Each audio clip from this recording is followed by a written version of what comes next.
Is it possible to get myself high off of doing things?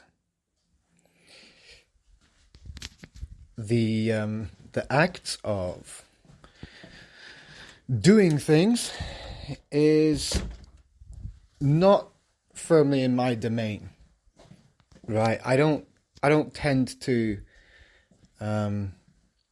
be good at managing my task load, right? That's everyday things from cleaning up to, you know, taking out the rubbish or to cleaning up some dirty dishes,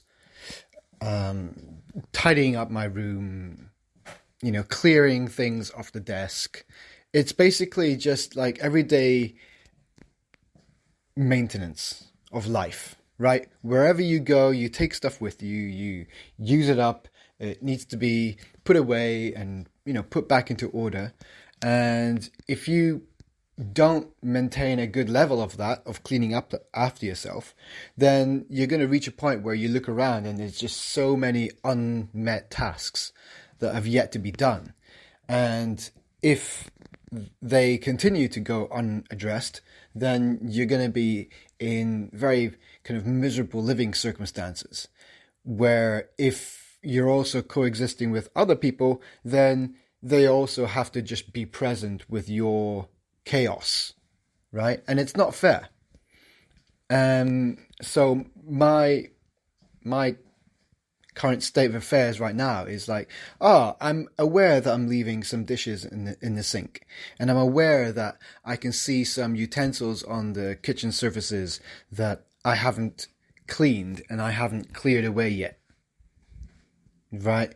So they flag up in my awareness, but they're quickly dismissed somehow. They're like, as soon as a task is like, oh, that's there in my sight line, that needs to be done, immediately, like procrastination, kind of jumps in and just wrangles that thought and just pushes it away. It's weird. I mean,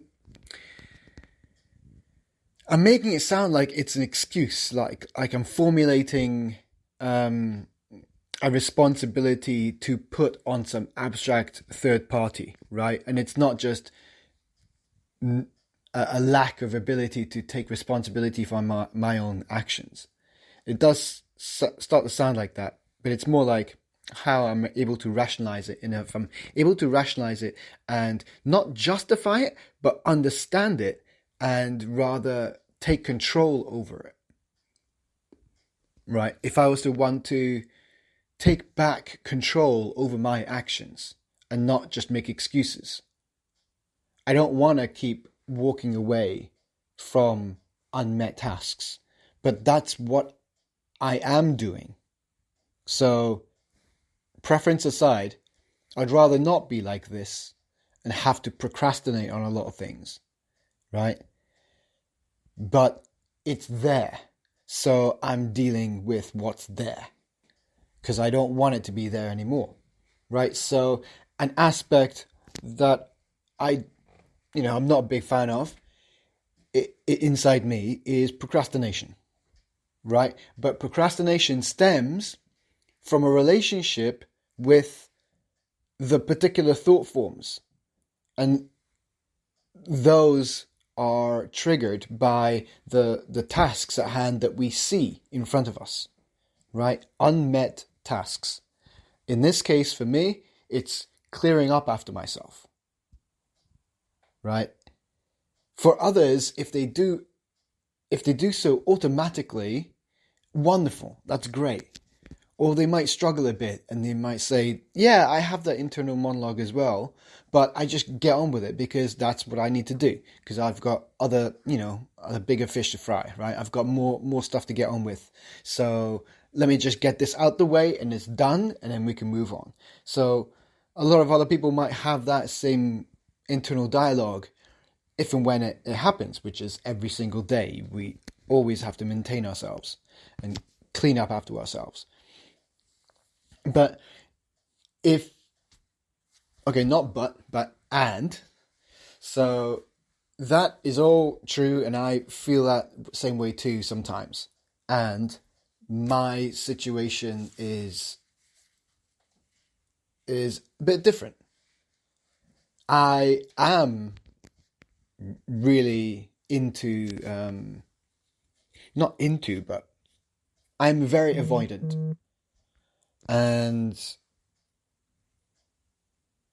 yeah, I don't know why I'm avoidant of all of these tasks that I need to do, because I'm aware of them.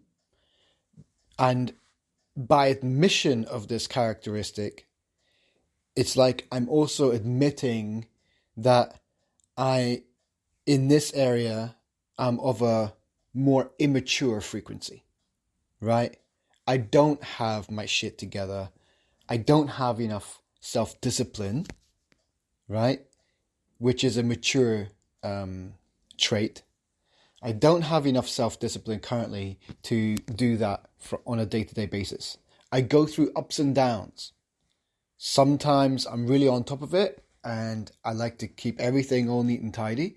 But unfortunately, my default has been of late to not be so on top of it. And I've let myself slide a little bit down that grading between immaturity and maturity, between taking responsibility or not.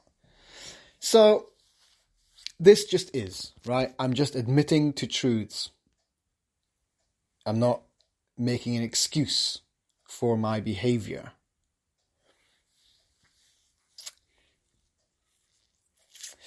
I just think that there is a way that possibly I could hack my own way of perceiving things, and therefore the way I respond to them, and therefore the character that I become, and therefore ties into being able to manifest myself in whatever shape or fashion, right? I am a tool for myself, and I am myself a tool.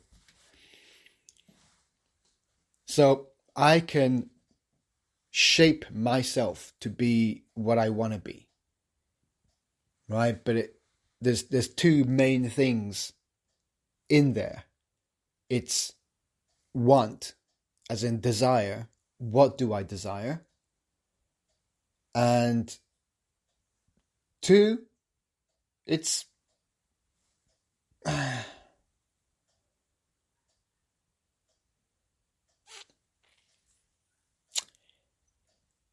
well, it all comes down to desire, isn't it? If everything comes down to desire, and our pursuit of our desires makes us feel happy and alive and potentially higher, then it'd be amazing if we can redirect where we seek those highs from, where we seek those feel goods from, right? That pursuit, that addiction. I think everyone has their own pursuits, right? Towards some manner of being in a higher state, being, being in bliss, being in happiness. I think everyone has their own tendencies. So some people might find it incredibly cathartic to go to the gym. States of euphoria can be found from frequenting the gym, as an example, or doing any kind of repetitive physical exercise. That's enough to release those happy hormones, right? Those feel goods. And although it can be seen largely as very healthy and a very positive thing, for you to become hooked to your own health, right? And physically feeling really good, right? You're getting a buzz. And so it's a really healthy form of addiction and chasing a high. It's programming your mind, your chemistry, your physiology, and your emotions, and your mood, and your kind of your whole essence is kind of charged from an alternative means, right? And we don't quite understand what that is yet, but we're seeking it, right? We're craving this kind of like magical influence on our lives, whether we can generate it for ourselves in a healthy manner, such as working out, or being really diligent and having a lot of self-discipline and control over your life, that you can clean up after yourself without too much effort anymore. Whereas before you might have struggled deeply with it. Same as I seem to be doing so now. I'm still trying to get over that hurdle of taking on life's tasks with as much efficiency and kind of willful grace to just blast through all of these tasks without much resistance. Because there's no point in resisting and objecting against our own responsibilities, right? No one else is going to do that for you, and that for you, and that for you. All these tiny little tasks every day that can pile up into the next day, into the following day. I keep putting back deadlines of tasks that I've needed to do. And this is with me having most of my time living at home. I'm not spending a lot of hours out going to another office or another workplace, and I don't have my time bought up by some agreement. I don't have those kind of commitments, right? I'm privileged to have a bundle of time, but this bundle of time is still just as valuable as any time scarcity that most other people have been experiencing. And so they're forced to get their shit together and be more efficient and not have to spend so much of their precious time cleaning up after themselves. So I don't know how people do it. They must be really strong, or just like really able to change and just like mature very quickly because they're forced to. They have such restraints of time and effort. So I guess those are positive restraints, right? To kind of kickstart your maturity, your growth, because it's a good quality to have. Self-discipline and self-maintenance, right? Those are good qualities. I'm just, I guess, being quite scared and avoidant and cowardice of those, of going headfirst and taking on and becoming more mature. I would tend towards the lazy side and procrastinate side and avoidant side when it comes to these subjects that somehow I don't agree with them. And so because I don't agree with them, I, put them off. And then they start piling up. And then, I have an admission of some difficulty. But what it comes back down to is I was wondering if all of this manifesting talk, if it's all possible, if it's all actually true, then it's another direction that I could prove it, right? And, document my findings and my journey, my rationale all the way through, which is what these are. But it's more like just a diary for myself at times, really. Let's be honest. It's good to just talk out our thoughts and maybe play a little self-therapy kind of activity. Yeah, manifesting. If I was able to understand the underlying structure, the story behind all of our actions and all of our characteristics, and rationalizing and understanding our very nature, right? Then there's a chance that through understanding, you can create tools and mechanisms and life hacks, things to deprogram and then reprogram how you prefer, right?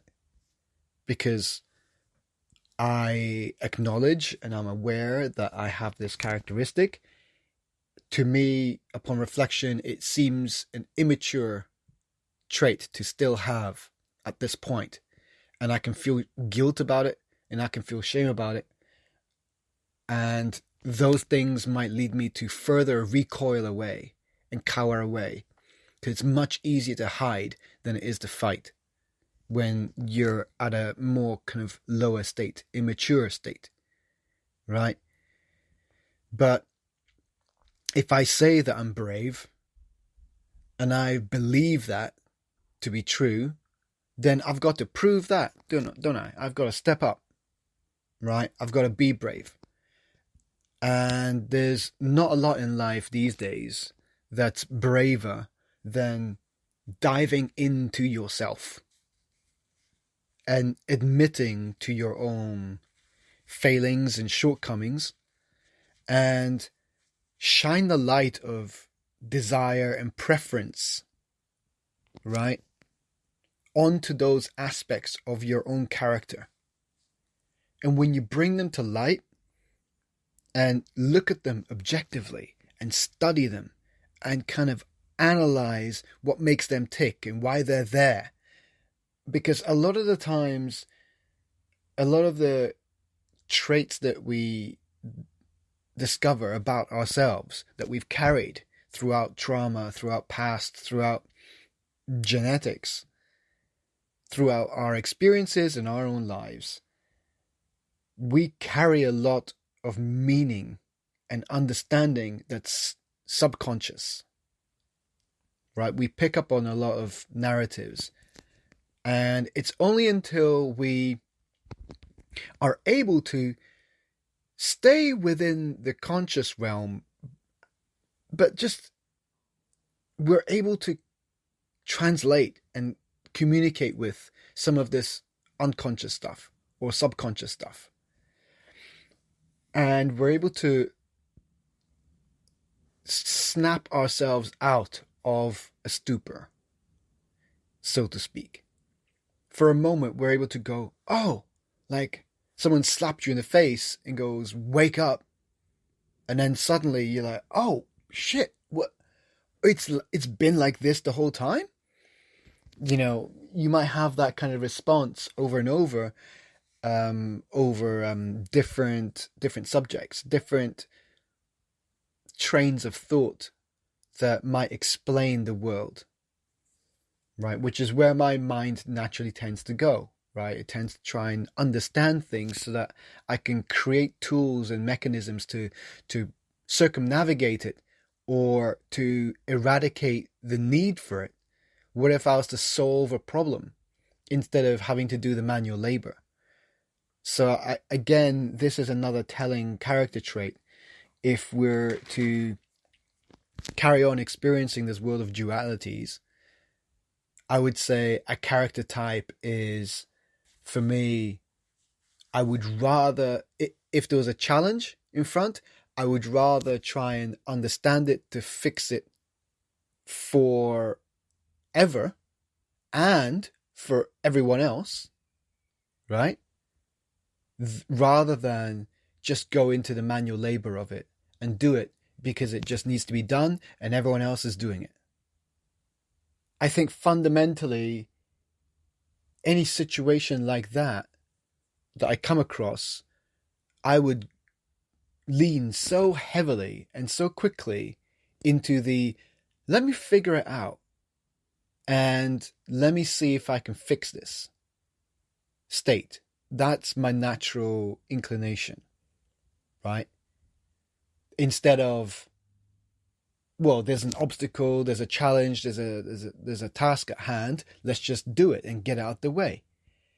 Because I know full well that happens hundreds and thousands of times throughout your life.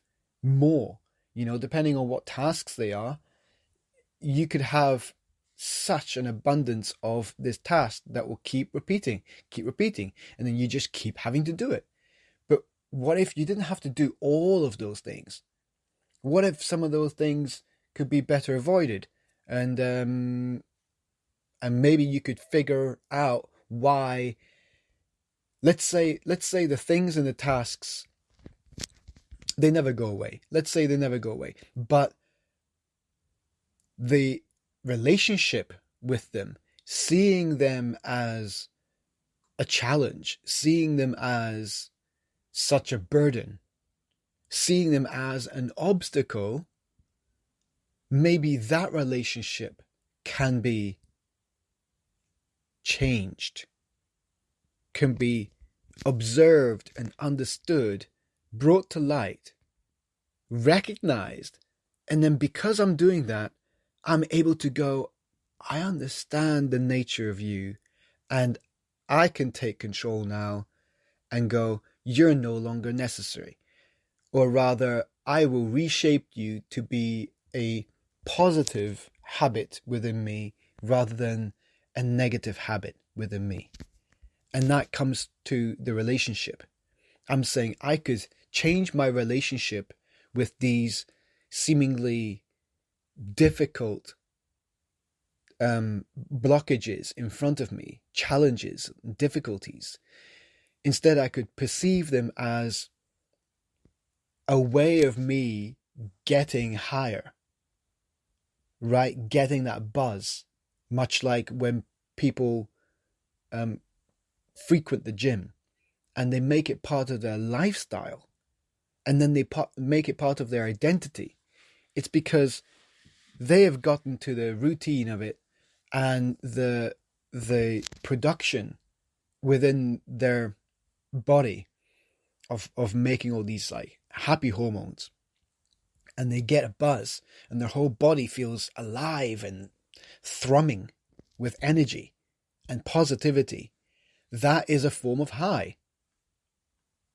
So if you can get that through working out at the gym, but at the beginning you saw even the challenge, the thought, I need to go to the gym, even that thought was a challenge, right? And maybe sometimes it still is. But the challenge to not only physiologically manifest yourself to your preference is self-evident years down the line after consistent routine physical maintenance and targeted development. You could take the same approach but do it for your own character. Do it for your own will. Do it for the traits that you wish you had, rather than looking at the things that you are not good at, and instead of bringing them to light and actually trying to resolve them and do something about it, instead you shy them away and pretend that they don't exist. And so you use all of these blocking mechanisms, avoidance mechanisms, whatever it is. So we can still possibly apply the same methodology to how we perceive our biggest difficulties throughout life, big or small, what if we're able to just alter the way that we feel about them? And so the way that we feel about them will help make it not so difficult when we think about them, to do them. And so when we start to do that, hopefully giving it time, our bodies would start to cultivate the happy hormones, the happiness that comes from those tasks now. And it starts to see them as a good thing, as a craving. And then you just want it more and more because it's giving you all the good stuff. It's really hard to explain, but it's that process again. But you've just now taken it from something that was really a big challenge. And I think if that process can be done and manifested, even if it comes from this roundabout way of imagining things and escaping my own immediate tasks, right? Because that's ultimately what I'm doing. I've just narrated my story right now. But again, I would still prefer to do that and actually find a solution, a remedy, right? I would rather do that than go head on into these challenges and just get them done. Just because, people tell you need to do so in a difficult way. And just carrying on, just like trudging on like a soldier, right? And you take the brunt of all of that dialogue inside your head, all that resistance. They still might feel it. Determined people, self-disciplined people, they still might feel that resistance, but they are able to just take control of it and just get on with it, because that's what being an adult is about. And that is so commendable. It's just I don't channel that kind of energy and that kind of resolve and that kind of power, really. That's really powerful. That can make you feel unstoppable. That creates so much resilience and mental will.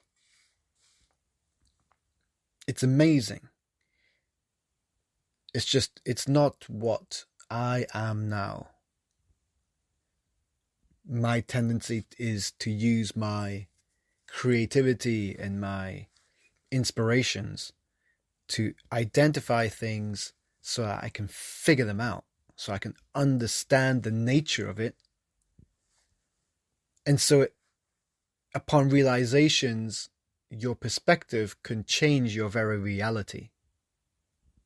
You can start to unlock the keys to the world, right?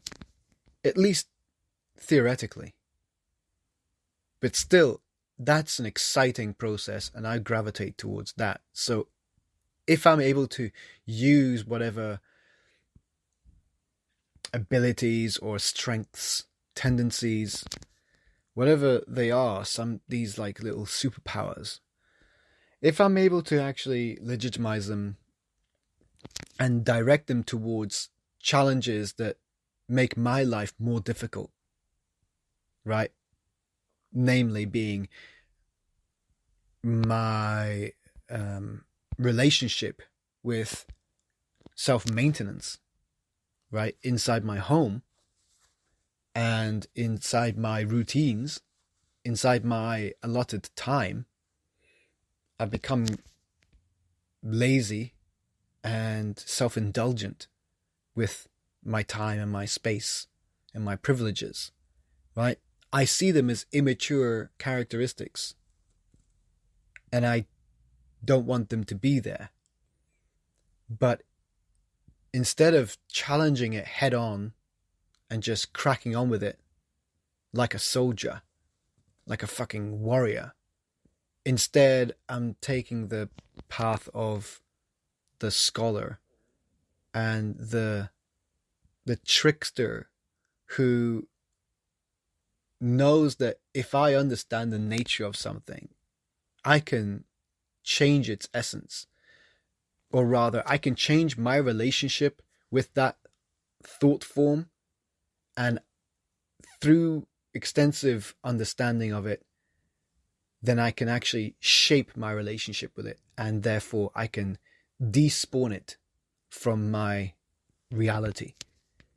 Or I can manifest and spawn in something else that I prefer instead. I can become the master of my own reality.